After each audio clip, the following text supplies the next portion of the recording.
College বিশ্ববিদ্যালয়ে ragging এর স্পর্শকাতর বিষয়ে খবর প্রায়শই পাওয়া যায়। এবার র্যাগিং এর অভিযোগ উঠল স্কুলে। একলব্য মডেল স্কুলে র্যাগিং এর সময় বেধড়ক মারধরের আশঙ্কাজনক অবস্থায় হসপিটালে ভর্তি রয়েছে দশম শ্রেণীর ছাত্র। এই ঘটনাকে ঘিরে প্রবল বিক্ষোভ প্রদর্শন করেন অভিভাবকরা।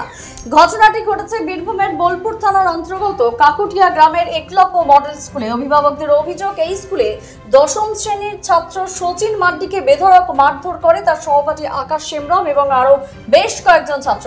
দীর্ঘদিন ধরে স্কুলে র্যাগিং এর পরিবেশ চলছিল বলে অভিযোগ করে ওই ছাত্রটির পরিবার। মূলত আকাশ সেমরাম নামে ওই ছাত্রটি বেশ কিছু অন্য ছাত্রদের নিয়ে নিয়মিতভাবে তার সহপাঠী এবং নিচু শ্রেণীর ছাত্রদের উপর শারীরিক এবং মানসিক নির্যাতন চালাতো। অভিযোগ, গত 28 জুলাই স্কুলে ক্লাস চলাকালীন আক্রান্ত সচিনের সঙ্গে আকাশ সেমরামের বেঞ্চে বসা নিয়ে বচসা হয়। সেই রাতেই সচিনকে বেধড়ক মারধর করা হয় বলে অভিযোগ। বর্তমানে সচিন বর্ধমান মেডিকেল কলেজ হসপিটালে মৃত্যুর সঙ্গে পাঞ্জা লড়ছে। এই বোলপুর আমাদের Birbhum Eklavya model residency school, এখানে আমাদের ছাত্রছাত্রী, আমরা অভিভাবক, আমাদের এখানে ছাত্রছাত্রী থাকে 420 জন। তার মধ্যে হোস্টেলে আজকে পরিস্থিতি, ক্লাস 10-এর একজন ছাত্রকে প্রচণ্ডভাবে মারধর করেছে ক্লাস 10-এরই ছাত্ররা। ওদের মধ্যে একটু ঝগড়াঝাটি হয়েছিল সেই মধ্যে। তো আজকে বর্ধমান মেডিকেল কলেজে চিকিৎসাধীন, ছেলেটা খুব সিরিয়াস অবস্থায় আছে, আজকে বাঁচবে কিনা তার ঠিক নেই। তো প্রিন্সিপালকে আমরা ডিএম সাহেবকে, প্রিন্সিপালকে, বিসিডব্লিউকে, তারপর স্কুলের যে দায়িত্বে আছেন কলকাতায় আমাদের লামা ম্যাডাম, ওনাকেও জানানো হয়েছে। ওনাকে জানানোর পরে এখনো কোনো স্টেপ নিলেন না। আজও পর্যন্ত প্রিন্সিপাল মেডিকেল হসপিটালে কোনো গেলেন না, দেখতে গেলেন না। তারপর যে আমরা এখন চাইছি যে প্রিন্সিপাল এর কিছু একটা ব্যবস্থা করুন ইমিডিয়েটলি। প্রশাসনকে কালকে আমরা গিয়েছিলাম, সঙ্গে সঙ্গে কালকে প্রশাসনের কাছে জানিয়েছি। প্রশাসন বলেছে যে প্রিন্সিপালের সঙ্গে কথা বলবো, তারপর তোমাদের সঙ্গে কথা বলবো। র্যাগিং বলতে সেরকম র্যাগিং বলতে গত বছরে এই সেম কেস হয়েছিল, এরকম ভাবে মারধর। কয়েকটা ছেলে আতঙ্কের সৃষ্টি করেছে, গুন্ডা তৈরি হয়েছে এই স্কুলে। শিক্ষকরা মদত দিচ্ছেন, শিক্ষকরা বলতে প্রিন্সিপাল স্যার মদত দিচ্ছেন পুরোটাই ছাত্রদেরকে, বাকি ছাত্রগুলোকে ট্রেন্ডিং করছে। যদি কেউ কোনো অভিভাবককে জানাও, যদি কিছু হয় তাহলে তোমাদের একটা ব্যবস্থা নেব। ছোট বাচ্চা, এদেরকে দেখছেন, এসব আজকে ওদের এক্সাম চলছে, তারা আজকে পরীক্ষা দিতে চাইছে না।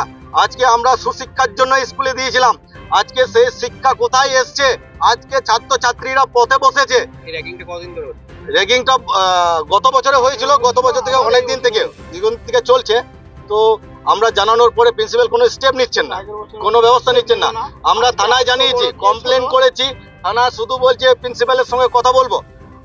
এখন আমাদের কথা হচ্ছে যে প্রিন্সিপাল স্যারকে ইমিডিয়েটলি এখান থেকে সরানো হোক। বেঞ্চ নিয়ে ঘটেছিল যে রুমমেটকে মারধর করা হয়, সেটাকে সচিনটাকে। আর যে ছেলেগুলো মারধর করেছে তারা কেমন? তারা অনেকের সাথে মারধর করতো, অনেকের সঙ্গে মারামারি করে। হ্যাঁ, তো অনেকবার বুঝিয়েছি, বুঝে নেই। অন্যান্য ছেলেদেরকেও মারধর করে। হ্যাঁ, বেঞ্চে বসার জন্য ঝগড়া হয়েছে। আমরা 4জন একটা বেঞ্চে বসি স্কুলে বসি। তো তারা 3 জন মিলে আমাকে বলছে কি তুই বাঁয়ে পাশে বলছিস, তুই ডান পাশে বসো। আমি বলছি কি না, আমি বাঁয়ে পাশে অনেকদিন থেকে বসি, আমি ডান পাশে বসবো না। তো তারা বলছে না, তোকে ডান পাশে বসতে হবে। মারামারি শুরু হয়ে গেল। তো ওরা 2জন আমাকে মারছিল, আমিও ওদের 2জনকে মারছিলাম। বেডের উপরে মারছিলাম, বেড থেকে সেদিন পড়ে গেল। পড়ে যাওয়ার পর আমি এখানে এরকম করে পড়েই গিয়েছিল, নিচে এখানে বসেছিলাম আর এখানে মারছিলাম। সেটা আর আগে থেকে তার প্রবলেম ছিল, সবাই বলছে কি বুকে প্রবলেম ছিল আগে থেকে। আর সেদিন শরীরও খারাপ ছিল তার, তো সেটা আমি জানতাম না আগে থেকে।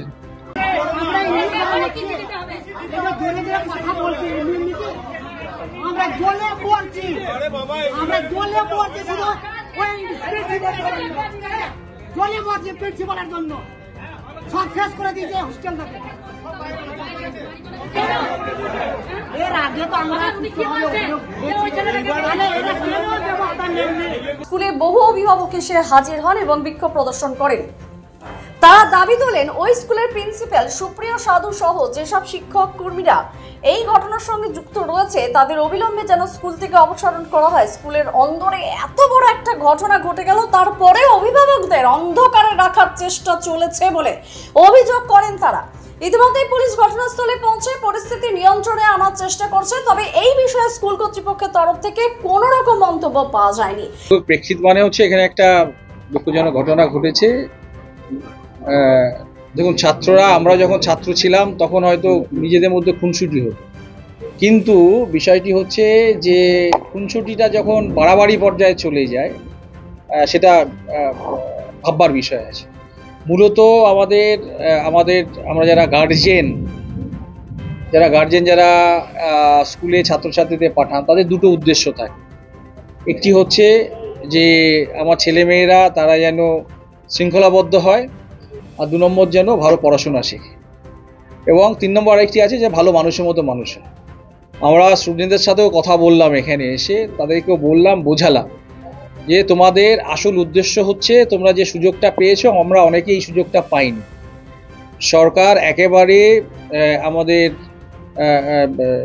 বিনা পয়সায় তোমাদেরকে এখানে ক্লাস 6 থেকে ক্লাস 12 পর্যন্ত বিনা পয়সায় ইংলিশ মিডিয়াম স্কুল, এই স্কুলে পড়ার ব্যবস্থা করেছে। আবাসিক স্কুল, অর্থাৎ এখানে থেকে তোমরা পড়তে পারছো।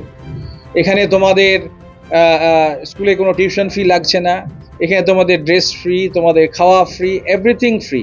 সুতরাং এই যে সুযোগটা পেয়েছে, সেই সুযোগটা তোমরা পূর্ণভাবে সদ্ব্যবহার করো, এটি ছাত্রদের কাছে আমরা বলেছি, তাদেরকে বুঝিয়েছি, এবং শৃঙ্খলার সাথে এখানে শৃঙ্খলাবদ্ধ হয়ে থাকতে বলেছি। ঠিক আছে, ছাত্র অবস্থাতে অনেক সময় আমরা বুঝি যে ছাত্র অবস্থা অনেক সময় বলে যে আমাদের হয়তো অনেক সময় খেলবো কি, আমরা পড়বো না ইত্যাদি। আমরা আমরা যখন ছাত্র ছিলাম তখন হয়তো আমরাও ভাবতাম এই ক্লাসটা না হলেই ভালো হতো বা ইত্যাদি, কিন্তু বিষয় নয়। আমরা বড় হয়ে সেটা বুঝতে পারি যে যত টিচাররা যেগুলি ভালো বলছে সেটা আমাদের ভালোর জন্যই বলছে, যাতে আগামী দিনে আমরা মানুষের মতো মানুষ হতে পারি এবং আগামী দিনে জীবনে প্রতিষ্ঠিত হতে পারি। প্রত্যেকটা টিচারই সেটা চান, সেইটা তাদের বোঝানো হয়েছে। বাদবাকি এখানে যে ঘটনা ঘটেছে, বা আমাদের স্টুডেন্টদের মধ্যে একজন আহত হয়েছে, তাই তিনি হসপিটালে আছেন। যারা এই ঘটনার পেছনে আছে, যাদের দিকে আঙুল তোলা হচ্ছে বা অভিযুক্ত হিসেবে যাদেরকে বিবেচনা করছে, তাদের গার্জেনকে ডাকা হয়েছিল। তাদের পরিষ্কার বলা হয়েছে যে আপনাদের স্টুডেন্ট নিয়ে বাড়ি চলে যান, তাদের এখানে এখন থাকতে পারবেন না। ঠিক আছে, এখন 3 জন এরকম হয়েছে, 3 জনকে বাড়ি পাঠানো হয়েছে। কারণ সর্বাগ্রে আমাদের হচ্ছে যে আগে হচ্ছে ডিসিপ্লিন। ঠিক আছে, ইনডিসিপ্লিন যদি কেউ হন, সেইটার তার যা শাস্তি পাওয়ার প্রাপ্য, সেই তাকে পেতেই হয়। এরপর অভিযুক্ত ছাত্রদের বিরুদ্ধে স্কুল কর্তৃপক্ষ কি সিদ্ধান্ত নেয় সেটাই দেখার। বোলপুর থেকে বিশাল দাসের রিপোর্ট, দাস সহজ পাঠ।